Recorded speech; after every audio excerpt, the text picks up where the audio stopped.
A country that has killed so many of our leaders in Africa and other parts of the world, the killers of Patrice Lumumba, those who toppled Kwame Nkrumah, those who killed Nasser, those who killed Muammar Gaddafi, today are coming to teach us about democracy. They used to say, all roads lead to Rome. Today we can confidently say, all roads to progress, all roads to what is better for humanity lead to Beijing. This is a country, this is a people that have developed themselves, that has developed itself without colonizing any country in the world, without plundering any country in the world, without subjugating any people in the world. This is a country that is developing with maximum respect for others, for their history, for their cultures, and recognizes the diversity that is there in civilization. One of the fundamental basic rights of any human being is the right to life. The American government, in which Kamala Harris is vice president, is failing to take decisive action on gun control. And so people who should not have access to weapons are having access to assault rifles and killing innocent children and teachers in America. And the vice president of that country wants to come and teach us human rights. But it's the hypocrisy of the US, where they call homosexuality a human rights issue in Africa. But yet they are doing business with countries where homosexuality is frowned upon. Over $1 billion of military hardware is sold to Qatar almost on a yearly basis. In Qatar, homosexuality is punished by death, not imprisonment. Why are they not threatening Qatar? One of the biggest trading partners of the United States government is Saudi Arabia. Saudi Arabia, it's punished by death. Why are they not threatening them? Why are they not threatening Russia? Then they come to Ghana and Africa and they want to come and threaten us with LGBTQ. The American government is a bunch of hypocrites.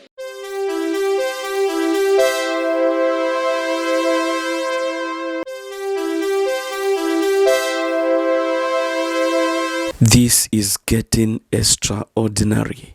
It seems Africans are tired now, or they have received their sight and are now seeing clearly. Or should I simply say they are bold? Well, talking about boldness, it has always been in their DNA. We saw bold leaders like Robert Mugabe of Zimbabwe, Muammar Gaddafi of Libya. But you can guess, or you know, how these powerful African sons ended. Their disastrous end has not, and I don't personally think it will intimidate or stop African leaders from calling out the West and pointing out their dissatisfaction. No one loves to be bullied. It seems African leaders are standing up saying enough is enough. The Zambian man, Fred Membe, is blowing out fire again. Watch this. In a truly fair, free and peaceful world, democracy takes many forms of expression, not only one. I believe democracy is a government in which all the people participate, in which the interests of the people reign supreme, in which their country's sovereignty, their country's honor is at the top.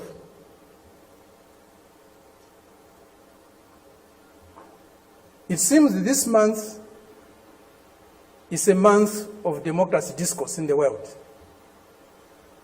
At the end of this month, there will be a conference in Lusaka, or a summit in Lusaka, Zambia, my country,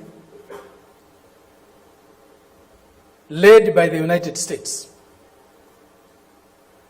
They have come to Southern Africa to teach us democracy. A country that was opposed to our liberation, a country that supported colonial regimes, the apartheid regime in South Africa, the white racist minority regime in Zimbabwe, now Rhodesia, now Zimbabwe, the Portuguese colonial governments in Mozambique, in Angola, in Guinea-Bissau, and Cape Verde. Today is coming to Africa to teach us about democracy.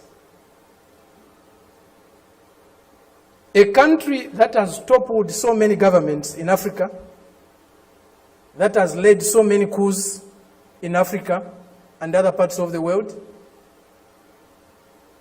a country that has killed so many of our leaders in Africa and other parts of the world, the killers of Patrice Lumumba, those who toppled Kwame Nkrumah, those who killed Nasser, those who killed Muammar Gaddafi, today are coming to teach us about democracy. A country that has been built on brutal force, on enslavement of other human beings, on the humiliation of Africans, the exploitation of Africans, the plunder of Africa, today is coming to teach us about democracy.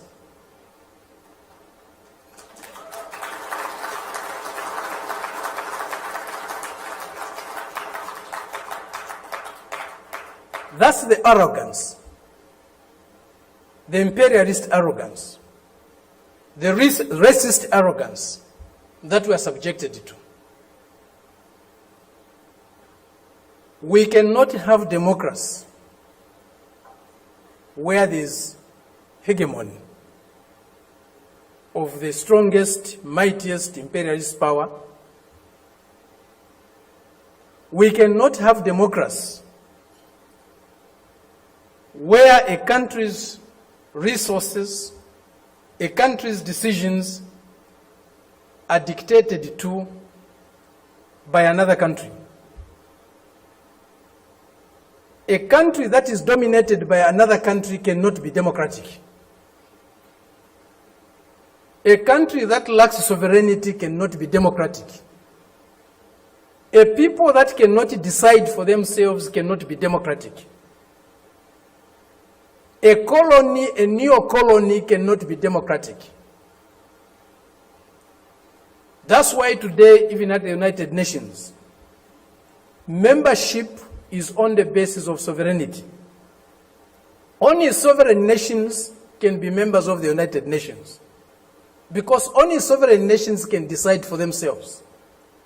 A colony cannot be a member of the United Nations.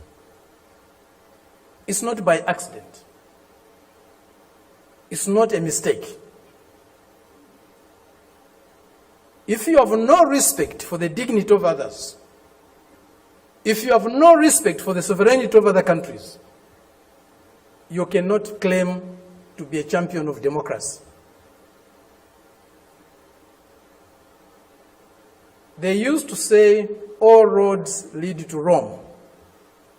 Today we can confidently say, all roads to progress, all roads to what is better for humanity lead to Beijing.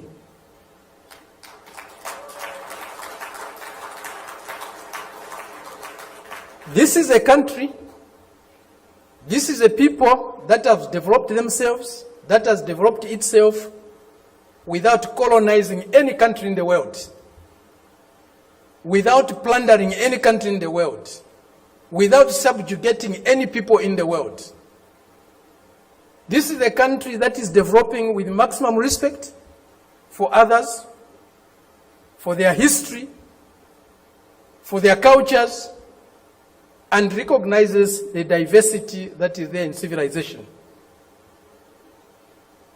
We were only taught one form of civilization, one form of modernization. That was the Western way. Westernness was a measure of how civilized, how modern you are. We reject that. We reject it because it's not correct. We reject it because it's undemocratic. We reject it because it's uncivilized to think of the world and of other people in that way.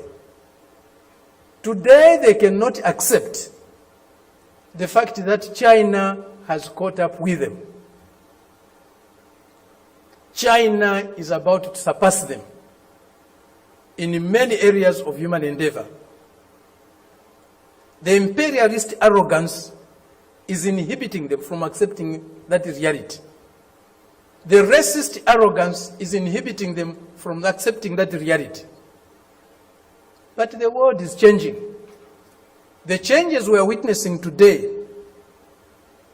as President Xi said in Moscow recently, or the other day, they have never been seen in 100 years. They have shaped a world that they themselves today are scared of. And they have shaped a world that is not sustainable.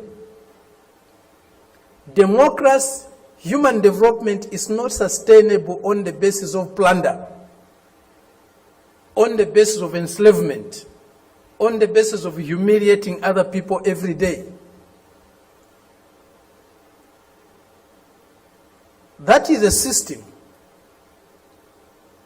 we are seeing today, a system that will not survive if plunder is eliminated, if subjugation of other peoples, other nations is eliminated, if inequality in the world is eliminated. That system will disappear. The only system that you can survive and can endure for long is a system that is based on mutual benefit, win-win relationships, mutual respect for others, accommodation and tolerance of others, and fraternal love for all humanity. This is what we find in China today. This is what China's example is showing us. Indeed, all paths are different. There's no path that is the same, even if they are leading to the same destination. Each path has got its own characteristics. We are seeing that, we are learning that, we are experiencing that today with China.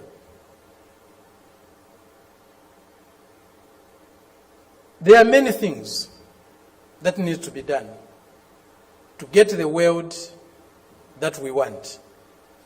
A more just, a more fair, a more peaceful world is possible, but it won't drop from the skies. We have to struggle for it. They have no right to talk about human rights because they're the biggest abusers of human rights. Child rights are equally human rights. And yesterday, 2 hours after that press conference with the president, a 28-year-old gun woman walked into an American school and killed 3 American children and killed 3 American teachers. It's the right, one of the fundamental basic rights of any human being is the right to life.